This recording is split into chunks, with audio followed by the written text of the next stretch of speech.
Well, if you live in Florida, if you live in the South, even if you live in the Northeast, the biggest story you're probably talking about are these 4 major hurricanes that have hit the U.S. And what scientists are telling us is that, to put it simply, warmer ocean temperatures are fueling more powerful storms, and climate change is driving record high sea surface temperatures. The Atlantic Ocean, where hurricanes hit the U.S. from, and the Gulf of Mexico, just off of Florida, have been hotter than average for more than 18 months, driven by climate change and the recent El Nino weather patterns.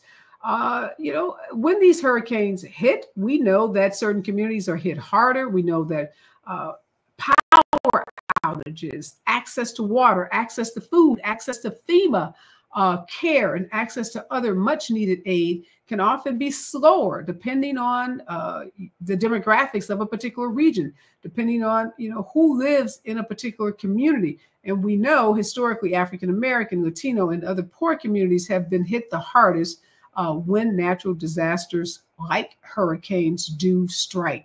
So KBLA has been focused like a laser all year on climate change, climate justice, and helping educate African Americans and others in the community about climate issues. Not often talked about, but very, very important, particularly when we have Hurricane Helene or now Hurricane Milton, which folks in Florida are bracing for. So important that folks have a really clear understanding of how these hurricanes work, the kind of damage that they can do to a community, and what people can do to protect themselves. Steph Speirs is joining us, an entrepreneur, board member for Sierra Club, Vote Solar and Clean Energy for America, as well as Dr.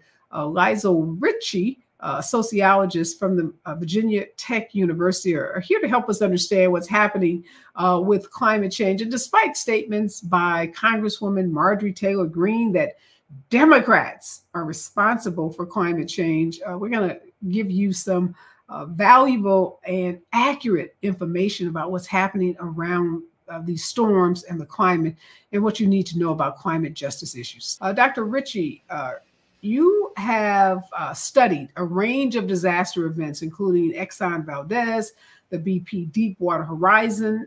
You've studied earthquakes in Haiti and Hurricane Katrina.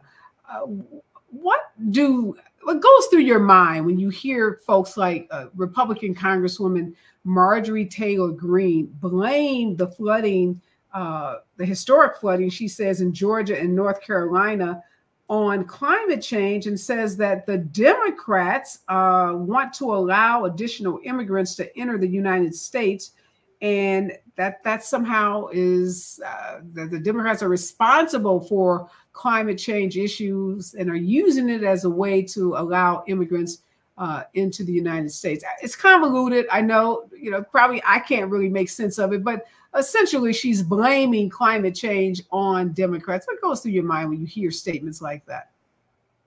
Well, clearly it's misinformation at best and disinformation at the very worst.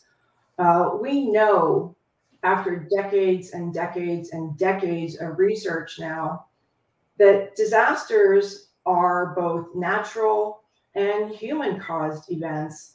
And certainly climate change is human-caused, but to bring other issues like immigration into this equation does not do justice to the people who are suffering all across the East Coast and those who are likely to be suffering after Milton. Yeah, she actually went as far as to say on Twitter and Instagram, or X, formerly known as Twitter, that Democrats can control the weather. She went on to state that anyone who says they don't or make fun of this is lying to you.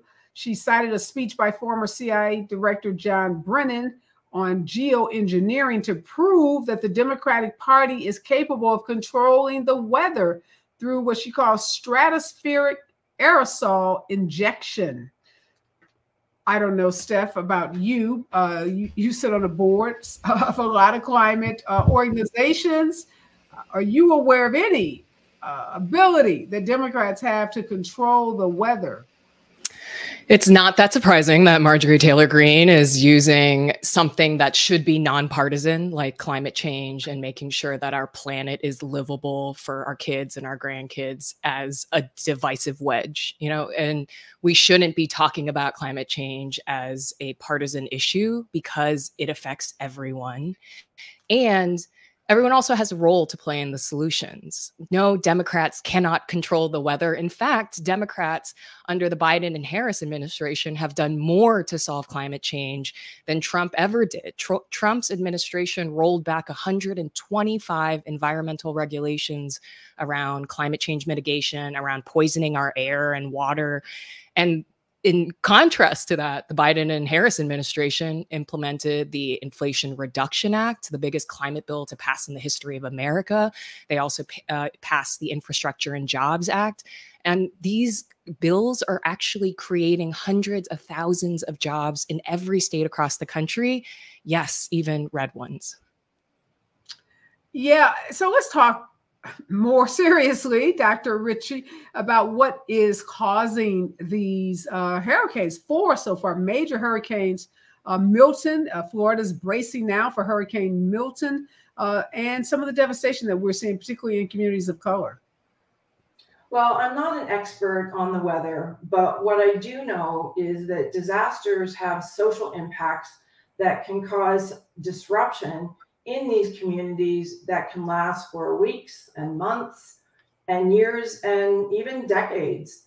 We know that this is true because of empirical evidence. When we go into communities after these kinds of disasters and we talk to people, and our attention span is longer than the media's, and we are there alongside people who are working to recover. And what we see is, in natural disasters, what's called a therapeutic community. You see it on television. People come together. They're working together to rebuild their communities, to make sure their communities are resilient. And there are a lot of factors that go into that. And the longer people are suffering, the longer this therapeutic community needs to continue. Yeah, let's talk a little, Steph, about these claims that somehow there's not enough money in FEMA to address the victims because this money is going to migrants. That's obviously disinformation. And, there's actually a study on disinformation out there that it doesn't matter if you tell the truth, as if you keep repeating lies, people will believe you. And that's what's happening here. We're hearing lie after lie about how the government isn't jumping in to step in and help struggling families in North Carolina and across Appalachia, when really FEMA is already dedicated to deploying $250 million in assistance. And we should be talking more about the fact that hurricanes are supercharged by warm oceans. And scientists all say this is fact. And warm oceans are a problem that we're seeing. This is a record year for the warming ocean, which is creating stronger, more intense storms. So while it is true that hurricanes may not be more prevalent in incidents, when they do form, we're seeing that they're a lot more intense with a lot more rainfall and a lot more flooding. And like you said, that affects communities of color and low-income communities the most. And we are seeing the government do what they can right now, but we have to make sure that we're addressing the systemic issues that we're seeing on climate change. We have to stop warming the oceans by injecting greenhouse gas emissions into the air, which the Trump administration has done, while the Harris and Biden administration has definitely tried to decrease. Yeah, the head of FEMA was interviewed on ABC this week, and trying to combat some of this misinformation that's out there. Claims from Donald Trump that FEMA is $1 billion short because money has been going to undocumented immigrants. She says it's ridiculous, it's false. This kind of rhetoric is not helpful. And it's so funny because I did see this story about FEMA resources being short, and how negative of an impact, Professor, does this have on communities? Because if you see these stories, you may think, oh my God, I'm in this disaster and I don't have any relief, or the agency that is tasked with helping me doesn't have the funding to do so. I think it's also important to remember that just before Hurricane Helene struck, Congress was voting on a temporary measure to give FEMA more money, and Republicans were the ones that voted no in both chambers, both the Senate and the Congress. They voted no for more funding for FEMA. And now that people are really hurting and struggling, you're seeing them blame it on Democrats when they're the one that voted no. Yeah, I mean, the interview was quite expansive on ABC with the head of FEMA. She was asked by the journalist about misinformation spreading that a militia should go against FEMA. Talk, Dr. Ritchie, about the significance of an organization like FEMA and why what they do is so important after a Hurricane Helene or Hurricane Milton, and how again, this online attacks on this agency is really hurtful to communities. Well, as much of the misinformation that is out there, FEMA does a really good job of providing not only tangible things and meeting tangible needs, but also providing mental health resources that people are going to need as we move along. Interestingly enough, I studied the BP Deepwater Horizon oil spill, and folks down on the Gulf Coast were so dismayed at the response of the government and the response of BP to that disaster. I heard people tell me, wow, we wish FEMA would come back. As difficult as it was after Katrina, people still valued what FEMA had to offer. And when we talk about FEMA, we don't often think about their long-term presence in communities. And one of the biggest challenges FEMA is going to face right now is the fact that these storms are coming back to back to back, and the cumulative impacts in terms of the social disruption and the community disruption are going to be extreme. Yeah, again, some of the attacks that FEMA is under, and to your point, Professor, they're already dealing with the devastation in North Carolina, and now what's happening in Florida, as you said, back-to-back storms. She held a news conference, the director of FEMA, to combat against some of this misinformation. She was actually in Asheville, North Carolina, where she addressed this widespread rhetoric about the agency not having enough staff, that it's out of money, that it's limiting assistance to victims to $750. And she says, look, we have thousands of people on the ground, not just federal, but also volunteers from the private sector. And she's concerned about how demoralizing this is to staff and to those families who are thinking, oh my God, I'm only going to get $750 from FEMA. It's broke. It doesn't have enough staff to meet our needs. What, Steph, do you see the Biden-Harris administration doing to try to support the efforts of FEMA on the ground in these two states that have been devastated? I mean, they've approved emergency assistance, and they're also approving more coordination between local and state, federal governments, and law enforcement and medical facilities. There's also, again, when we talk about Hurricane Helene in isolation, we're missing the bigger picture of which is the administration that's doing more on addressing climate change.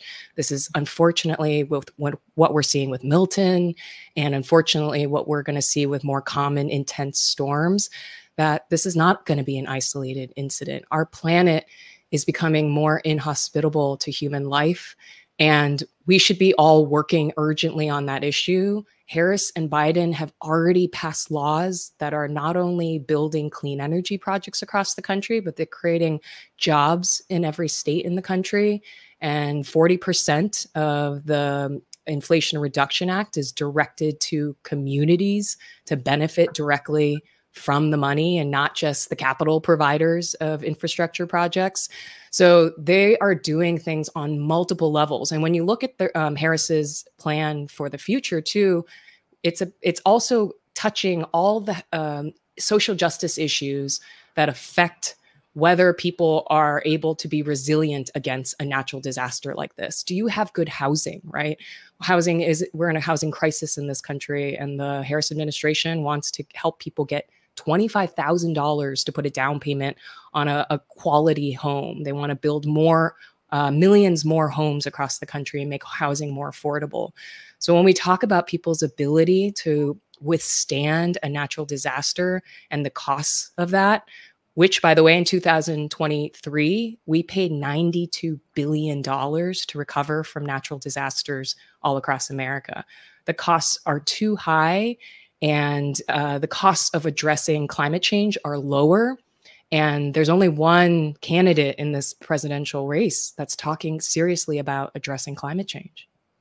And it's so, I mean, it's just mind-boggling, the kinds of things that Donald Trump has said about the climate, like that cleaning forests, like literally cleaning debris, would prevent California wildfires, using that doctored hurricane map, altered with a Sharpie.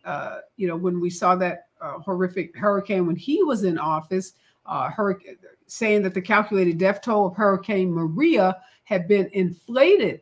And now, again, he is a part of the echo chamber, and maybe even he's a leader spreading this misinformation, this disinformation that the Biden administration isn't adequately responding to Hurricane Helene because it uses disaster funds for migrants. I mean, he has shown himself. I mean, this is the same guy that told us to drink bleach, and it was cure our COVID-19 virus.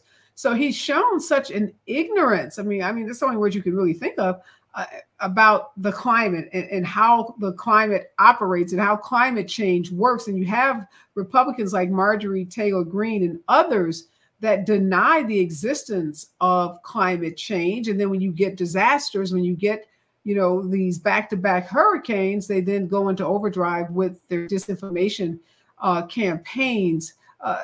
Do you see, Professor Ritchie, any students that you teach in your classes, on the university at Virginia Tech, do students get, that this is disinformation, misinformation? Do you see a more educated group of students who are really vested and interested in preserving our planet? We absolutely do. And I want to go back for just a second to your mention of the pandemic and the bleach fiasco. That in and of itself was not just a disaster, it was a catastrophe. And we saw especially vulnerable populations, like Steph mentioned earlier, older adults, the elderly, children, single parent homes, people with disabilities, people with limited transportation, and all of those things compound. And I think the other thing that we should remember is that there are now what we would call new vulnerable populations. As climate change moves forward, as we have a lack of environmental justice and increased social injustice, these new vulnerable populations are going to continue to expand and put more pressure on the system and put more pressure on society at large. Yeah, no doubt about it. And when we come forward, we want to talk about the impact on these communities of color, these vulnerable communities, what they need to know as we are witnessing, these back-to-back hurricanes, how communities can protect themselves and be safe, in light of these changes that are happening. Steph, when we hear about these hurricanes and other natural disasters, there's always news about some community of color that's been hit hard or harder or seemingly even hardest. Why is that? Yeah, well, there's a number of reasons. So actually 90% of Americans have experienced extreme weather in the last 5 years, and 63% of Americans think that climate change is going to get worse in their lifetimes, but it disproportionately affects Black, Brown, Indigenous, and low-income communities because through no fault of their own, they have poor quality housing. They have fewer assets to protect them against a natural disaster. They have less of an ability to pick up and evacuate and leave, and they have less of a support system. So they are disproportionately affected negatively. And it's not just on natural disasters.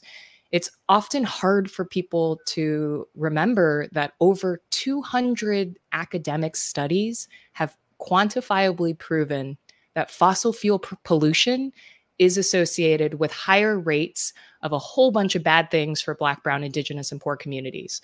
They have higher rates of asthma. They have higher rates of birth complications. They have higher rates of cancer, respiratory disease, heart conditions, and premature mortality that are all linked to being closer to fossil fuel pollution.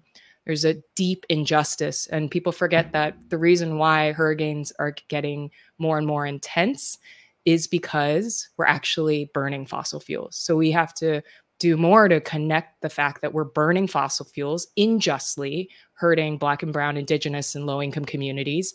And that is what's creating these natural disasters that are, again, disproportionately hurting low-income communities. How do we get, Professor, people to care about that?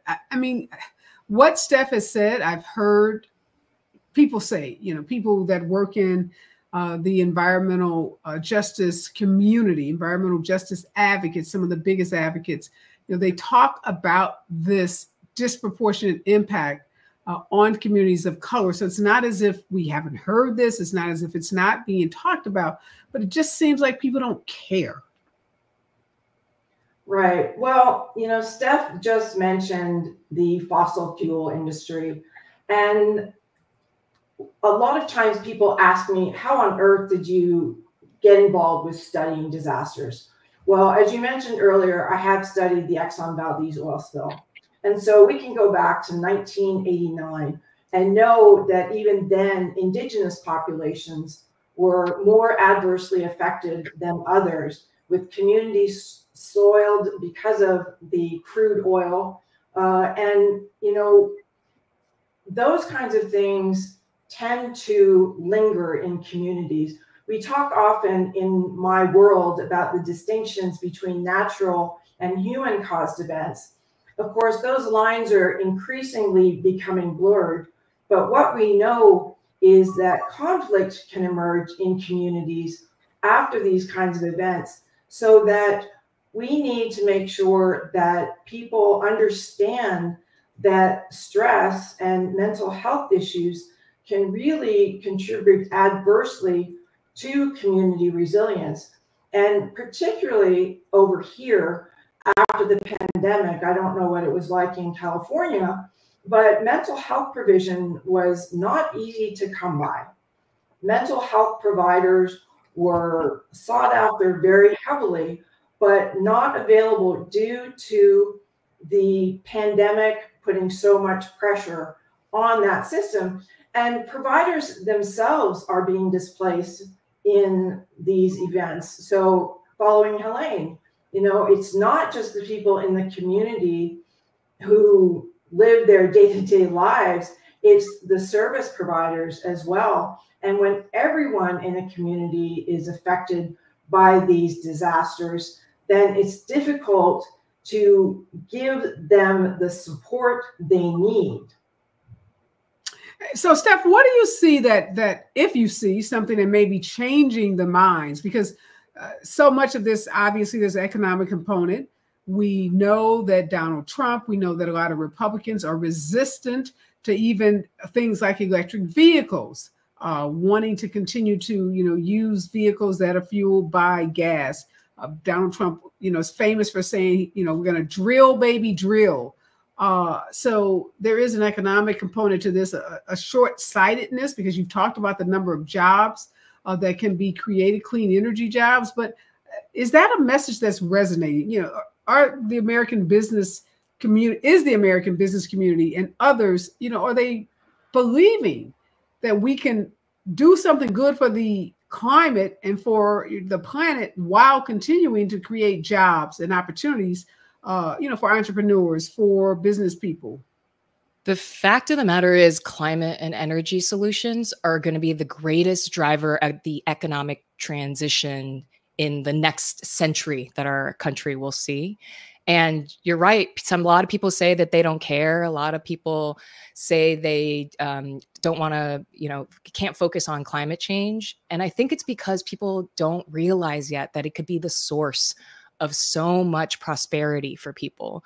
You know, 8% of the clean energy industry are Black workers compared to the 13% of their representation in the rest of the country.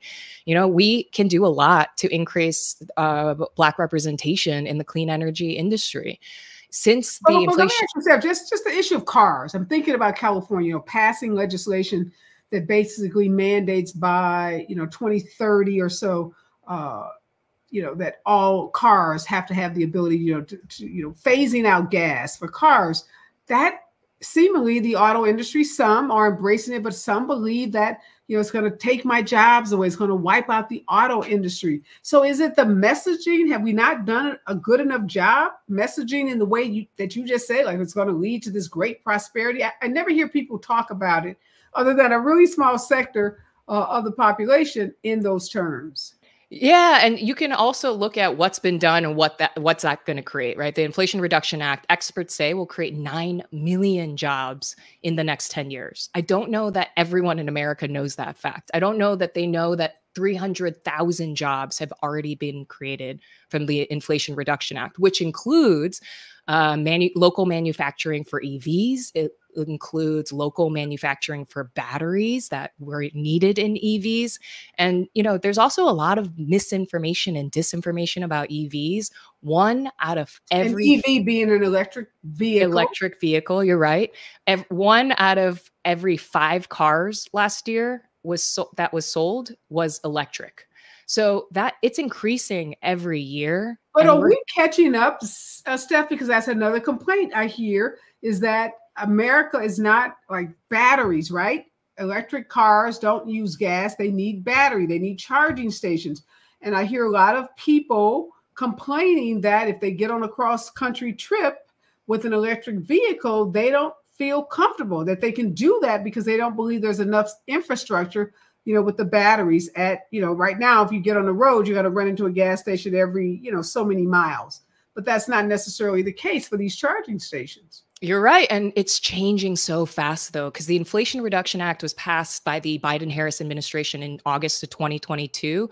And we're already seeing that 183 new battery manufacturing factories are being built, 155 new electric vehicle manufacturing facilities are being built, 185 solar and wind manufacturing plants are being built. This is the first time in decades that we're actually building manufacturing back in America. We did for a long time outsource that really to China. And it's thanks to the clean energy transition and the climate transition that we're actually getting those jobs back. We're reclaiming domestic manufacturing for the first time. And even if people don't see it in their backyards today, it is coming. And the more people that join the clean energy workforce and the climate workforce, that will actually hasten that outcome that we all want to see, which is cleaner air, cleaner water, a more livable environment that will come from accelerating the climate transition and climate solutions. Yeah, when we come forward, I want to talk about how we change the narrative and the hearts and minds of people, because you've just given us some incredible stats about the opportunities for entrepreneurs, opportunities for manufacturing plants, opportunity for workers. Yet there tends to be a sense that this isn't real, or maybe it's so far off in the future as to not feel real, not to have a kind of an impact on the lives of everyday people today. So we'll talk about how we start to change some of this narrative to get more people educated and more people embracing a clean energy and clean energy technologies. We've got to change people's attitudes. We've got to get more people educated about all of the opportunities that exist with clean energy, a clean energy economy. We know the Biden-Harris administration has done a tremendous amount on this issue, but this is an issue that, you know, when you talk to everyday people, there's a lot of, you know, bad information out there, a lot of disinformation out there, and seemingly just a lack of interest in this. How do we get people more interested and get them the right information? Actually, when you look at some polling, Black and Brown Americans care more about future generations than we see other racial groups say. So we see that people care about the future. And what other studies show is the reason why anyone takes climate action defined as, you know, composting, buying an electric vehicle, installing solar, recycling. The reason why anyone takes climate action is not actually whether they believe in climate change. It's not whether they are a Democrat or a Republican.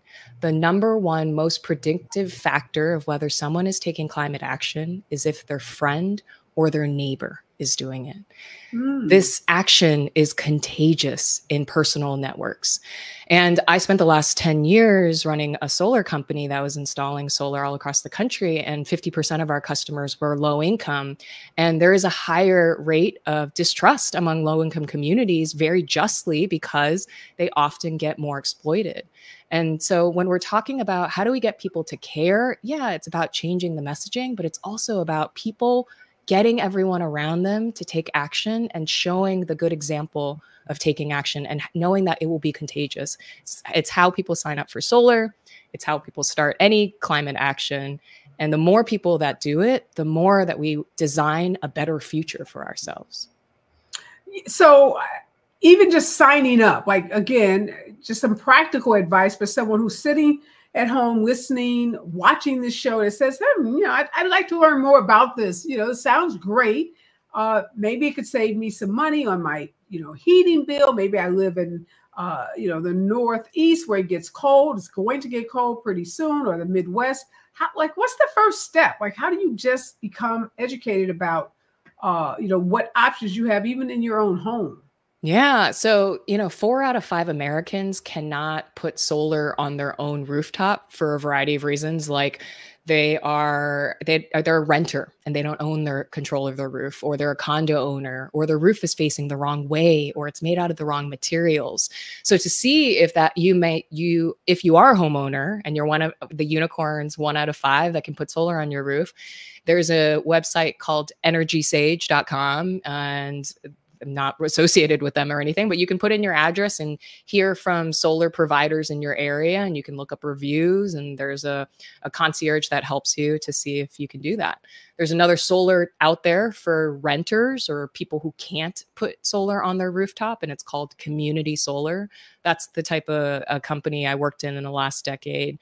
And there's an option called Solstice. So if you go to solstice.us, you can put in your information and they'll let you know if you have community solar available to you. This is where politics matters, because there are really only 7 states in the country that allow community solar. Community solar means you don't have to put solar on your roof. You just buy a portion of a shared solar farm somewhere in your community, and you can actually get a guaranteed savings on your electricity bill because the way the local incentives work. So people are always like, wait, I sign up for solar, it doesn't go on my roof, I get guaranteed savings. This sounds too good to be true. And that's where the trust comes in. If I sign up for it and I'm getting this community solar, is it impacting how I receive, you know, how my house is going to be heated? Because when I put solar on my roof, right, that's controlling the climate inside of my home, correct? Yeah, that's a really good point. And when you put solar on your rooftop, the solar is generating power for your house, and the actual electrons are traveling to your house. Now, is that everything? So that means I no longer need electricity? Like, help us understand that. If you put solar on your roof and you're able to build enough solar on your roof, like your roof is big enough that you can put enough panels that cover your energy usage, then, you know, you may not have to have much of an electricity bill at all. But for community solar, it works a little bit differently. The community solar farm is connected to your local grid. And so you as a customer of community solar, your relationship doesn't change with the utility. You're still connected to the utility.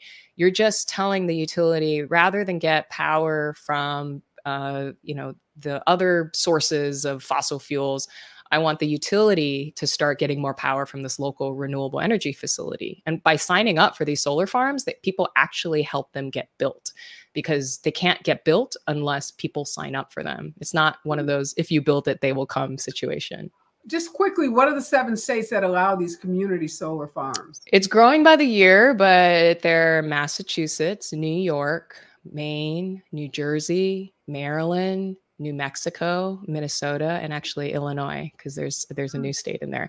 But this is, again, where politics matter. Like, if people demand that we have more clean energy options, than just putting solar on your roof, which a lot of people can't do, if we demand more options of our utilities and our regulators and our politicians, then more people will get clean energy. And part of correcting for the injustices of the fossil fuel economy, particularly on low income Black and brown folks, the way to fix that is to democratize access to clean energy. We have to make sure the clean energy industry works on a health level, on an economic level for previously excluded folks. And if we don't build that future, the clean energy industry is in danger of replicating the same injustices that we see from fossil fuels. So we all have to work together to spread the word locally, bring clean energy to our own communities, identify places where clean energy can be built in your community, like on your church. Ask your schools if they can build clean energy. Ask your workplace if they can participate in clean energy. And the more we get the demand going, the more we build that clean energy future that is equitable for everyone. So from a sociologist standpoint, Professor, how do you envision communities operating? So what Steph just said is that we all have a role to play. We all should be demanding that our elected officials make more clean energy spaces available. These 7 states that obviously have passed some pretty progressive laws on this issue. But as you think about this from a sociology standpoint, how might this change whole communities? Well, everything that Steph just said involves education of some sort. And it can be formal, it can be informal. And that's how we work in communities from a sociological perspective. I think one of the more important things that we can take away from what's going on with Helene right now is that we need to do a better job of preparing so that we can respond better, so that we can recover more quickly and can be more resilient. And we know from research that these social support networks associated with the sociological perspective and others are really the key to long-term recovery. And let's face it, we're recovering from a lot of things in this country, not the least of which is the past administration. And I think it's really important for us to make sure that we are asking better questions, that we are listening more carefully, that we are teaching our children how to think for themselves and how to think critically as they consume information or misinformation, and that they can recognize the distinction between those two things. Yeah, no, clearly all of this starts with education. I've learned so much just listening to both of you. And I think, Steph, there are a lot of folks who maybe drive through a neighborhood and see solar panels on a rooftop, don't clearly understand what it means, don't know what their options are. I know some communities are more, aggressive than others in terms of hosting webinars and town hall meetings and other community events where that information is disseminated. But clearly so much more needs to be done. I think there's just a general sense of lack of knowledge around how clean energy works. And when people lack knowledge, fear has an opportunity to move in. So some of the fear that we see perhaps with union workers or, folks who work in car factories around moving from a fossil fuel economy to a clean energy economy is because people don't have good information, or maybe the information they've been given is just fabricated information. They've listened to some of these Republican talking points, some of these extremists like Marjorie Taylor Greene, and they really walk away thinking that weather is being controlled by the Democrats and that FEMA is broke because it's given its money or used its money on migrants coming to this country, all of which are complete lies, complete fabrications. So knowledge is power, which is why we value knowledge, and we try to be such a source of trusted information right here on KBLA Talk 1580. Thank you, Dr. Ritchie. Thank you, Steph, for the great work that you are doing. Such important issues. We're going to be praying for those families impacted by Helene and now Hurricane Milton.